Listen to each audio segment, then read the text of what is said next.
Merhaba arkadaşlar. Uzun zamandır ayrı kaldık. İlk çekimimize olan ilginizden dolayı teşekkür ediyoruz çok. Bugünkü çekimimize 1986 Mercedes-Benz 300 Cell ile devam edeceğiz. Bu efsanevi modeli, hatta zamansız modeli gene Murat'la beraber tanışacağız. Ne diyorsun Murat? Evet arkadaşlar, tekrar hoş geldiniz. Uzun bir ara oldu ama biz de vakit bulamadık. Kısmet bugüneymiş. Bugün ihtiyar bir delikanlıyı tanıtacağız size. Burç'un bahsettiği gibi 1986 model Mercedes 300 Cell döneminin, daha doğrusu her dönemin efsane makinası S serisinin o dönemki en iyi üyelerinden biri. Biraz Burç bize detaylarından bahsetsin bu arabanın hikayesinden şimdi. Bu arabanın hikayesi Murat'cığım 1986 senesinde Ankaralı bir iş adamı tarafından alınıyor. Ve bugüne kadar çok iyi bir şekilde kapalı garajda korunuyor. Gördüğün gibi kondisyonu falan son derece mükemmel bir durumda. Tabi bu arada da bu Ankaralı güzide iş adamına bu fırsatı bize verdiği için teşekkür ediyoruz. 3000 motor, 188 beygir gücünde arkada itiş ve bugün arasan da bulamayacağın, özellikle yeni hatta son 2-3 jenerasyon S serisinde manuel vitesli bir arabayı test edeceğiz. Mesela bugünün gene teknolojilerini taşıyor 1986 yılına ait olmasına rağmen. ABS fren sistemi var. O zaman opsiyon olarak sunulan airbag bu arabada yok. Bu gibi teknolojilerle üzerinde bu gibi teknolojileri taşıyan bir araç. Sen ne diyorsun Murat? İlk görüntü falan olarak nasıl buldun arabayı?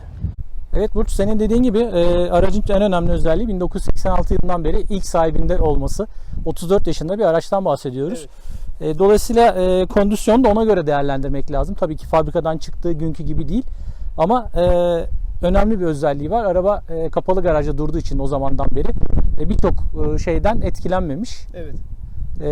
Arabanın bize bazı teknik özelliklerinden bahseder misin? 300 Cell demiştik Murat. Cell açılımını belki merak eden arkadaşlarımız olabilir. S burada modeli gösteriyor. Enjeksiyonun E'sini ifade ediyor. Long da uzunluğunu ifade ediyor. Yani bu mevcut SE'nin esasında daha uzun versiyonu olmuş oluyor.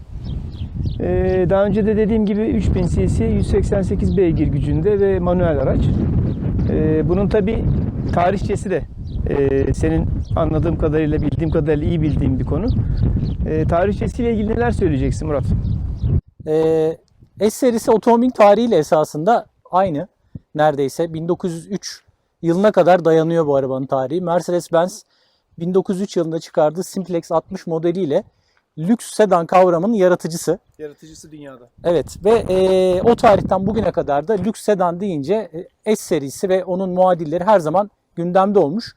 1903 ile 1972 arasını bir ayırmak lazım, uzun bir aralık. Tabii. Bu aralıkta üretilmiş esasında birçok lüks sedan Mercedes tarafından. Ama ilk S serisinin lansmanı 1972 yılında Frankfurt Fuarı'nda W116 diye tabir ettiğimiz ilk kasasıyla olmuş ve evet, S serisi Sonderklasse yani özel seri anlamında lanse edilmiş. O dönemin yine bütün teknolojik özelliklerin en üst seviyede olan bir araç. İlk ABS'yi kullanan evet, bir araç. 1972 yılındaki ilk jenerasyonunu söylüyorum. Bu kasa ise 1979 ile 1991 arasında üretilmiş ve 892 bin adetle S serisinin en fazla üretilen modeli olan W126 kasa. Tabi bu araç long olduğu için bir ayrım var. Buna esasında V126 deniyor ama bu çok bilinmiyor piyasada. Genelde W126 serisi olarak geçiyor. Bu arabayla ilgili, tarihle ilgili söyleyeceğim şey de şu var. 1979 yılında lansman yapıldığı zaman yine döneminin üstün teknolojik özelliklerini, mesela çarpışma önleyici şase, yani arabanın ön kısmında bulunan bölüm çarpışmalardaki direnci azaltarak sürücü ve yolcuları koruyor. Düşük bir rüzgar aerodinamisine sahip. Ve o dönemde bu araçta airbag konulmuş. Bunda yok ama airbag yine bu araca konulmuş.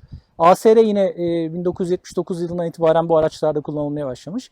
Hep döneminin üst özelliklerini üstünde taşımış S serisi. Evet Murat, arabanın tasarımıyla ilgili genel olarak neler söyleyeceksin? Araba tabii 1980'li yılların bütün özelliklerini gösteriyor. Geniş bir ön göğüs, ahşap detaylarla süslü. Büyük bir direksiyonu var aracın. Şimdiki araçlardan tabii çok alışkın olmadığımız bir direksiyon.